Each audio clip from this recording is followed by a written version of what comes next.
Je suis le premier à la voir. Ce n'était qu'une légende jusqu'à aujourd'hui. Une légende qui dit qu'un Sarataki pourrait créer un pouvoir bien au-delà de celui qu'ils ont déjà. Un pouvoir qui leur permettrait de maîtriser non plus seulement la dimension primaire, la dimension humaine, mais aussi la seconde dimension, celle des Sarataki. Un pouvoir qui nous permettrait de dominer le monde. Ils se sont tous demandé, il y a plusieurs centaines de milliers d'années, comment l'avoir. Est-ce qu'il fallait tuer des humains? Est-ce qu'il fallait s'entretuer? Est-ce qu'il fallait avoir la sphère d'influence la plus grande possible? Beaucoup de sang a été versé, et pour rien, car personne n'a jamais su comment obtenir ce pouvoir. Enfin, sauf moi. Qui ne cherche pas à comprendre notre monde sera condamné à ne jamais le changer. Chaque détail, chaque mouvement, chaque tendance, rien ne m'a échappé depuis que je suis ici. Maintenant que j'ai réussi, ils se sont tous ligués contre moi pour me tuer. Sauf toi. Je vais te raconter aujourd'hui tout mon savoir. Je veux te faire ce cadeau pour que un jour, tu aies les mêmes yeux que moi.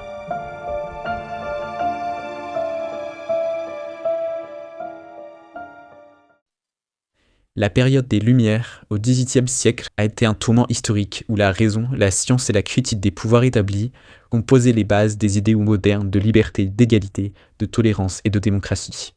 Cette période a notamment été celle de l'échange des idées et du développement de la sphère publique. Il se passait déjà beaucoup de choses en Europe à ce moment-là, alors j'avais décidé d'aller rendre visite à Hérola. Hérola était déjà la Sarataki qui contrôlait l'Europe à ce moment-là. J'avais tout prévu. Je savais quand elle recevait Eve et Fred pour discuter de leur dernier conflit. Fred et Eve se disputaient depuis maintenant quelques années sur les idées qu'ils diffusaient auprès des hommes d'Europe et d'ailleurs. Fred défendait la pensée traditionnelle, fondée sur la religion, les superstitions et l'autorité incontestée des rois et des églises. Quant à Eve, elle animait la philosophie des Lumières, une pensée nouvelle fondée sur la raison, l'expérience scientifique et l'esprit critique. Elle encourageait les Lumières à remettre en question les croyances non prouvées, apprenait la tolérance religieuse et l'idée que les institutions devaient servir le bonheur et les droits des individus. Vous allez arrêter de vous battre, j'en peux plus de ce boucan. Qu'est-ce que tu veux, Elio? Je viens juste te rendre visite, ça fait longtemps. Tu veux toujours pas influencer les humains, comme nous autres? Regarde comment c'est marrant. Vous avez l'air de vous éclater. Dis-moi Eve, si tu veux tu peux me parler de ces grandes découvertes dont tu parles. Si c'est ça, Elio, tu viens avec moi aussi. Moi je cherchais des informations et eux... quelqu'un auprès de qui se vanter. Bienvenue dans mon monde. Les idées sur la religion, le pouvoir politique et la condition humaine se répandent comme une traînée de poudre. Je sais pas si tu te souviens, mais dans l'Europe médiévale, il n'y avait pas trop d'occasions de rencontres et d'échanges d'idées chez les humains. Cela se faisait dans les sphères domestiques ou alors dans des espaces ouverts au public, mais où les autorités monarchiques et ecclésiastiques pouvaient intervenir. Aujourd'hui, je suis en train de façonner le concept de sphère publique, c'est-à-dire des espaces situés en dehors du domicile et qui échappent au contrôle de l'Église et de l'État. Les cafés des tavernes, par exemple. Le premier café européen a ouvert ses portes dans la ville portuaire cosmopolite de Venise en 1645. Mais les cafés sont devenus particulièrement populaires en Angleterre après l'apparition du premier à Londres en 1652. Par la suite, ils se sont répandus dans plusieurs grandes villes européennes. C'est incroyable, t'as développé ça toute seule? Ouais, enfin, plus ou moins. Millet et Asia m'ont peut-être un petit peu aidé aussi. En Europe, ça n'existe pas vraiment des espaces informels pour que les humains discutent entre eux, et particulièrement pour qu'ils discutent politique. Peut-être en Angleterre, selon Auréla, bon, quand même. Mais apparemment, ils existent en Asie de l'Est et dans certaines villes du monde islamique. C'est vrai. En effet, les cafés sont des lieux d'échange intellectuel et de socialisation dans les villes du monde islamique. Cette pratique a vu le jour au Yémen en 1400, puis s'est répandue dans tout le monde arabe. Elle occupe depuis une place assez importante dans la vie sociale. Après le succès rencontré par les premiers cafés, les stands de café ambulants et les cafés de quartier sont devenus populaires dans tout l'Empire ottoman.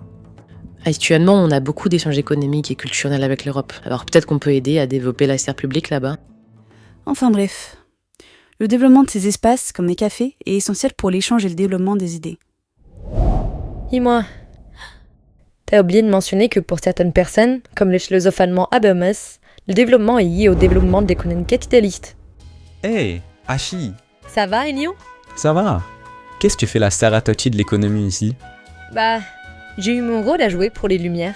Selon Habermas, le développement de l'économie capitaliste a supplanté les fondements féodaux du pouvoir, c'est-à-dire le régime monarchique européen et le pouvoir institutionnel du christianisme. Concrètement, ça a permis le développement d'espaces qui échappent au contrôle de l'État et de l'Église. Il y a autre chose qu'elle n'a pas mentionné, c'est que tout ça, ça profite pas à tout le monde. Les inégalités socio-économiques ont la peau dure, n'est-ce pas? À qui c'est la faute d'après toi? C'est vrai que pour ceux qui savent pas lire ou qui n'ont pas le moyen d'acheter des livres, les conversations dans les cafés, ça permet un peu leur participation à la culture intellectuelle. Mais bon, pour ceux qui sont vraiment au bas de l'échelle socio-économique, les journées, elles sont consacrées au travail et c'est tout. Du coup, elles sont un peu exclues des salles publiques. Et alors, je te parle pas des salons, en particulier en France. Des cafés qui sont généralement des lieux où se côtoient des personnes de tous les horizons. Mais les salons, ils ont vraiment tendance à répondre aux aspirations intellectuelles d'une partie beaucoup plus privilégiée de la société.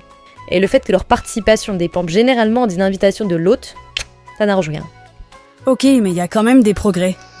Les salons sont une occasion pour certaines femmes d'assumer des rôles de premier plan dans le domaine culturel. On peut citer des hôtesses telles que Marie-Pérez Geoffrin, Julie de Lespinasse et Suzanne Necker.